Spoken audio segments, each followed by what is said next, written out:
Our correspondent Leland Vittert now has another witness to this. Leland, what you got? Shep, things have gone back to what was normal, this big police line. Go ahead and take a look here. Once again, forming up at Pennsylvania and North, guarding what is the crime scene now. And Tanya saw the whole thing. Tiffany saw the whole thing. I'm going to get Gregory to go back to the Metro PCS store where the police are guarding. So it all started at the Metro PCS, Tiffany. It actually started maybe a few houses down from that because the boy was sitting on the steps right there by the check cashing. And what was he doing when he was sitting on the steps? He was just sitting on the steps. There were some other dudes. They were talking from what I could see, smoking cigarettes, things like that. Young man? Yes, young man, maybe like 18, 19. All right, and what happened? Well, the police came and pulled up right here in front of Jackson Hewitt. The officer got out the passenger side and proceeded to chase the boy because as soon as he saw the police, he started running. Was there any words exchanged? No. The police just got out the car and started chasing the boy. And then he ran down toward the Metro PCS. The officer got in the middle of the street and shot that boy in his back, in my face. That's when, How close were you when the gunshot happened? I was right there at the check cashing. So 20, 30 feet. Right there. But the officer was in the middle of the street. As the boy was running up, he straight boom. Okay. And that's was when the boy on the ground, yes, or was he hit the ground face down. Okay. Okay, and that's when everybody got upset because you know what we're dealing with right now. All the residents here. Yes, everybody that was outside was upset. They started macing the crowd. We had to come this way because they were macing us. So the police then started spraying the crowd with mace. Yes, a lot of people got hit. Then you know they told us. Including you? Yeah, I got hit in the middle of the street with the mace because as everybody was coming this way, you know, people were being maced. The police were coming down. They were pushing us from over here. You got aggressive officers with their nightsticks out, intimidating, cussing us out, and then they sprayed the crowd while they're cussing us out.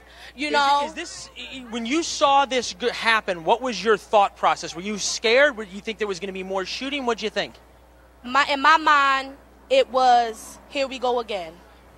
First thought. Hey, Leland, you know, if she saw him sitting on the steps there, did she see if he had a weapon? Now we're got to start all over again from scratch.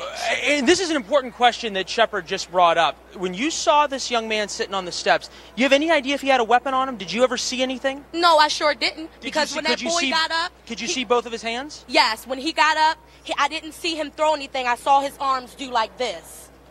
In a running motion. So you never saw a weapon? All I saw was a police weapon. Leland, let me end. Commander at the scene now reports that he confirms it was a shooting, that the man had a gun, that police tried to arrest him, that it fell and went off, according to the commander on scene. It was a one stop, and then you heard the boom, and that boy hit the ground. There's a commander here at the scene who's just told us that there was the young man who was killed had a weapon. And that he was running. He was running with the weapon. That boy ain't had no weapon, sir. I was right there. He was sitting there with his friends, and the police came up there and killed that boy. Like, you're sure that you didn't see anything? No, I did not see a weapon. I saw his hands go in a running motion. So he didn't throw anything. What do you think about the fact that the police are now saying that he had a weapon? This is what they're going to say. So you don't believe them? I don't. Not when I sat there and watched it with my own eyes. And do you think other people around here will believe the police, or are they going to? No. I'm telling you right now, they don't care about these police. They don't care what the police say? They don't care what they say because they lying. They lying. They shot that boy for no reason. I want to ask you this. It's 3:15 right now. Yes. We have the police lined up in their riot formations, as you can see, and there's a big crowd gathering. Yes. This is ground zero. This is where the CVS burned. Are we going to have a repeat of the kind of violence we had before? Sir, on my honest opinion, yes, I do think so. Because too many people were out here to watch that Caucasian police officer shoot that young black boy. This is the second one. We just came from off of Freddie Gray.